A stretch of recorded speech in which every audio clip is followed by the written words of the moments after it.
तो दोस्तों नया साल आने में बस 2 दिन बचे हैं और मैंने वीडियो डाल दी। हो। हाँ गाइस, मुझे पता है मैंने काफी ज्यादा देर बाद ही वीडियो अपलोड की है क्योंकि भैया क्रिसमस था ना, तो उसे मैं एंजॉय कर रहा था। और गाइस आप सभी को मेरी तरफ से हैप्पी न्यू ईयर। हमेशा ऐसे ही खुश रहें और हमेशा मुझे ऐसे ही सपोर्ट करते रहें। तो चलो गाइस अब आप सभी ये पार्ट एंजॉय करो। तभी हमें दिखाया जाता है गोकू ब्लैक जो वापिस से अपनी उसी टाइमलाइन में आ गया होता है और वो कहता है मुझे जल्द से जल्द उन तीनों को ढूंढना होगा। आखिर वो तीनों हैं कहाँ? मैं प्लेनेट अर्थ पे भी चला गया पर वो वहाँ पे भी नहीं थे।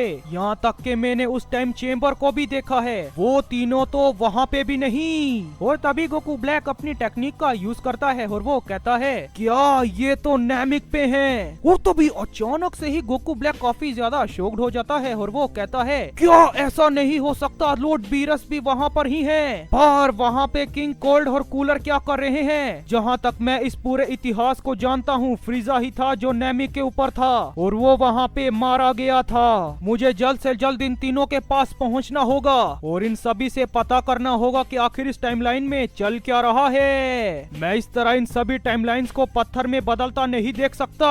और फिर हमें दिखाया जाता है प्लेनेट नैमिक जहाँ पे गोकू वेजिटा और ब्रोली आसमान की ओर देख रहे होते हैं और वो और किसी को नहीं लॉर्ड बीरस और वीस को ही देख रहे होते हैं। और ये चीज देख के लॉर्ड बीरस और वीस भी थोड़े से चौंक जाते हैं और वो कहते हैं कि इन्होंने हमारी एनर्जी ट्रैक कर ली। और दूसरी ओर किंग कोल्ड और कूलर गोकू वेजिटा और ब्रोली के ऊपर हमला करने के लिए आ रहे होते हैं और फ्रीजा के सैनिक फ्रीजा को किसी एक चेम्बर में लेके जा रहे होते हैं ताकि वो फ्रीजा को हील कर सकें। और तो भी अचानक से ही किंग कोल्ड गोकू वेजिटा और ब्रोली के ऊपर हमला बोलने के लिए चले जाते हैं और वो जैसे ही अपना मुक्का गोकू वेजिटा और ब्रोली के साथ भिड़ने वाले होते हैं, गोकू वेजिटा और ब्रोली अचानक से ही टेलीपोर्ट होके लॉर्ड बीरस और वीस के पास पहुंच जाते हैं और वो उनसे जाके कहते हैं हे लॉर्ड बीरस आखिर आप यहाँ क्या कर रहे हैं? और इन तीनों को अपनी जगह से ऐसे अचानक से ही टेलीपोर्ट होता देख कूलर और किंग कोल्ड भी काफी ज्यादा शॉक्ड हो जाते हैं और लॉर्ड बीरस तो बिल्कुल हक्का बक्का हो गया होता है कि इसने आखिर एक गॉड की कैसे सेंस कर ली और आखिर ये हमारे नाम कैसे जानता है। और तभी वहाँ पे अचानक से ही गोकू ब्लैक भी पहुँच जाता है और फिर गोकू वीस से कहता है ए वीस मैंने तुम्हारी कही हुई बात समझी और मैंने अल्ट्रा इंस्टेंट को काफी ज्यादा मास्टर भी कर लिया।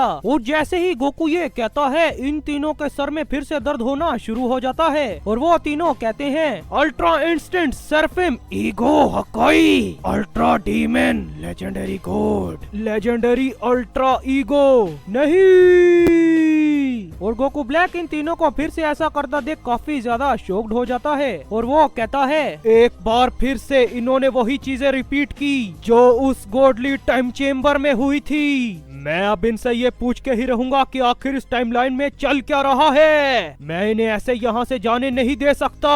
ये यादें ही अब मुझे बताएंगी कि आखिर ये सभी टाइमलाइंस इस तरह पत्थर में क्यों बदल रही हैं। और तभी गोकू ब्लैक गोकू वेजिटा और ब्रोली के पास पहुँच जाता है और नीचे खड़े किंग कोल्ड और कूलर लॉर्ड बीरस और विस को देख के भी हैरान होते हैं पर उससे ज्यादा वो दो गोकू को देख के शॉक्ड होते हैं और वो कहते हैं एक ही तरह के दो मोटल। और लॉर्ड बीरस और विस भी काफी ज्यादा शॉक्ड हुए होते हैं और वो कहते हैं कि ये सभी आखिर एंजल्स की टेक्निक के बारे में कैसे जानते हैं। चलो उसे भी छोड़ो, आखिर ये ग्रैंड प्रिस्ट की टेक्निक के बारे में कैसे जानता है? और ये दूसरा शख्स जो उसकी तरह दिख रहा है आखिर ये कौन है? और इसके हाथ में तो टाइम रिंग्स भी हैं। और फिर हमें दिखाया जाता है गोकू ब्लैक का सीन जो गोकू वेजिटा और ब्रोली को एक साथ पकड़ के उनपे एक की ब्लास्ट करता है और वो उनको होश में ला रहा होता है और वो उनसे कहता है ओए ओए ओए ओए जल्दी उठो और मुझे बताओ कि आखिर सभी टाइमलाइंस की यादें तुम्हारे पास आखिर कैसे आ रही हैं। और गोकू ब्लैक की ये टेक्निक काम भी करती है। गोकू वेजिटा और ब्रोली होश में आने लगते हैं पर वो जैसे ही गोकू ब्लैक को देखते हैं तो वो तीनों कहते हैं गोकू ब्लैक आखिर तुम यहाँ पे कैसे आ गए? और उन तीनों के इतना कहते ही अचानक से ही गोकू ब्लैक वहाँ से गायब हो जाता है। और तभी Lord Beerus Goku Vegeta Broly के पास आके उनसे कहते हैं कि आखिर तुम्हें इन सभी टेक्निक्स के बारे में कैसे पता है? आखिर तुम्हें हकाई के बारे में कैसे पता है?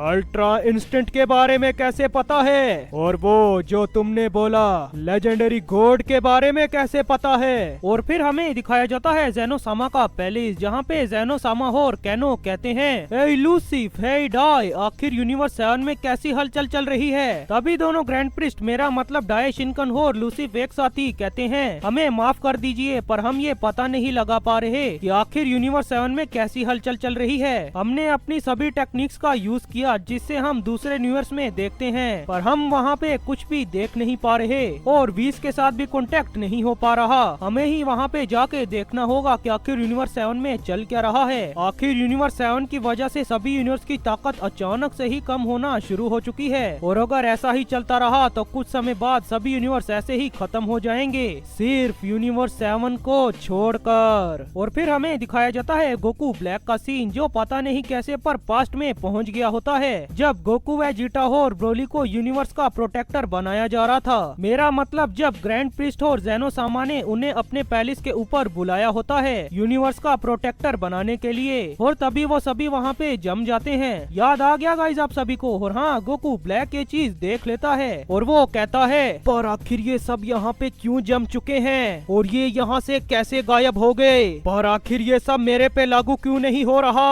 और तभी गोकू ब्लैक वहाँ से भी गायब हो जाता है और वो सीधा ही पहुँच जाता है वहाँ पर जब उस अनजान शख्स ने उन सभी को मारा था और वापिस से उन्हें रिकॉर्नेट किया था एक नई टाइमलाइन में। और ये सब होता देख गोकू ब्लैक देख लेता है और वो कहता है पर मैं ही क्यों, आखिर मैं ही क्यों चुना गया। हिट भी तो था जो टाइम रिंग्स का मुझसे भी अच्छा इस्तेमाल कर सकता था और वही था जो लेडी आयोस और कोर्नोवा का फेवरेट था, पर आखिर मैं ही क्यों बचा, आखिर मैं ही उस टाइमलाइन में क्यों बचा, आखिर मुझे ही ये सब क्यों दिख रहा है। रुको, उन तीनों की एनर्जी, ये तो वही एशियंट्स गॉड्स हैं। तो अब मैं समझ चुका हूँ कि आखिर मैं क्यों बचा। मैं नहीं बचा, ये बॉडी बची, इस बॉडी में पाई जाने वाली वो एनर्जी बची, उन एशियंट्स गॉड्स की एनर्जी बची जिसकी वजह से मैं हर टाइमलाइन में नहीं मिटाया गया। और जब मैं उस टाइमलाइन में गया तो एशियंट्स गॉड्स की ताकत ने रिएक्ट किया जिसकी वजह से मैं भी उसी टाइमलाइन का हिस्सा बन गया। मुझे जल्द से जल्द वापस जाना होगा। अगर ऐसा ही चलता रहा तो इसका मतलब उस टाइमलाइन की वजह से सभी टाइमलाइंस के ऊपर काफी बड़ा खतरा मंडरा रहा है। मुझे जल्द से जल्द यहाँ से निकलना होगा। मैं इस तरह ये खड़ा होकर सभी टाइमलाइंस की तबाही नहीं देख सकता। और फिर सीन शिफ्ट होता है और हमें दिखाया जाता है फिर से प्लेनेट नेमिक, जहाँ पे लॉर्ड बीरस, वीस, किंग कोल्ड और कूलर अचानक से ही उन तीनों के सामने आ जाते हैं। और तभी लॉर्ड बीरस कहते हैं ओए तुम दोनों यहाँ से भाग जाओ वरना मेरे गुस्से के हाथों तुम भी मारे जाओगे। मैं इस तरह इन 3 मॉर्टल्स को जिंदा नहीं रहने दे सकता क्योंकि इन्हें हम गॉड्स और एंजल्स की टेक्निक के बारे में काफी कुछ पता चल चुका है और ये मॉर्टल्स इस तरह जिंदा नहीं रह सकते। और वैसे भी वो सपने में जो हुआ वो असलियत में भी हो सकता है। मैं इन्हें इस तरह जिंदा नहीं रहने दे सकता। तुम तीनों साइंस को मरना होगा। वीस। और फिर वीस कहता है क्या सच में माय लॉर्ड, क्या आप इस पूरे प्लेनेट को तबाह करना चाहते हैं, क्योंकि आप जानते हैं कि ये प्लेनेट तबाह हो गया तो जालामा आपको छोड़ेगा नहीं क्योंकि इस प्लेनेट के ऊपर नमैकियंस हैं। और वैसे भी आपके सपने का क्या हुआ, आप तो एक सुपर सैयन गॉड से भिड़ना चाहते थे ना। और तभी लॉर्ड बीरस कहते हैं अब मैं उस सपने की परवाह नहीं करता, मैं इन तीनों मॉर्टल्स को छोड़ूंगा नहीं। वीस जैसा कहता हूँ वैसा ही करो। और तभी वीस कहता है जी माय लॉर्ड। और वीस और लॉर्ड बीरस अपने दोनों के ऊपर शील्ड बना लेता है और तभी लॉर्ड बीरस एक बहुत ही बड़ा हकाई का अटैक बनाने लगते हैं और वो गोकू, वेजिटा और ब्रोली के ऊपर शूट भी कर देते हैं। और गोकू, वेजिटा और ब्रोली लॉर्ड बीरस को ऐसा करता देख कहते हैं पर लॉर्ड बीरस आखिर आप ऐसा क्यों कर रहे हैं। पर अब तक काफी ज्यादा देर हो चुकी होती है क्योंकि वो अटैक गोकू, वेजिटा और ब्रोली तक पहुँचने वाला होता है। और फिर सीन शिफ्ट होता है उसी अनजान शख्स पे जो ब्लू लिली स्पाइडर के पास बस पहुंचने वाला होता है। और तभी अचानक से ही वहाँ पे गोकू ब्लैक भी टेलीपोर्ट हो जाता है और गोकू ब्लैक उस अनजान शख्स को देख के कहता है आखिर इसकी हालत ये किसने कर दी, आखिर ये इस तरह इतना ज्यादा कमजोर कैसे हो सकता है। और वो अनजान शख्स गोकू ब्लैक को देख के भी हैरान होता है और वो कहता है ये सैयन अभी तक जिंदा कैसे है, इसे भी उन सभी टाइमलाइन के साथ जम जाना चाहिए था, इसे भी उस पत्थर के अंदर बदल जाना चाहिए था, पर ये पत्थर में नहीं बदला। क्या इस सैयन के पास भी सच में एशियंट्स गॉड की ताकत है। मैं उन तीनों एशियंट्स गॉड को नहीं छोड़ूंगा। केंको सेंजो वानितास बातो। और तभी गोकू ब्लैक कहता है मैं इस तरह यहाँ खड़ा होते इस अनजान शख्स को ऐसे नहीं देख सकता, मुझे यहाँ से जल्द निकलना होगा। और गोकू ब्लैक वहाँ से टेलीपोर्ट हो जाता है और फिर हमें दोबारा से दिखाया जाता है नेमिक, जहाँ पे अचानक से ही लॉर्ड बीरस का वो हकाई वाला अटैक अचानक से ही गायब हो जाता है।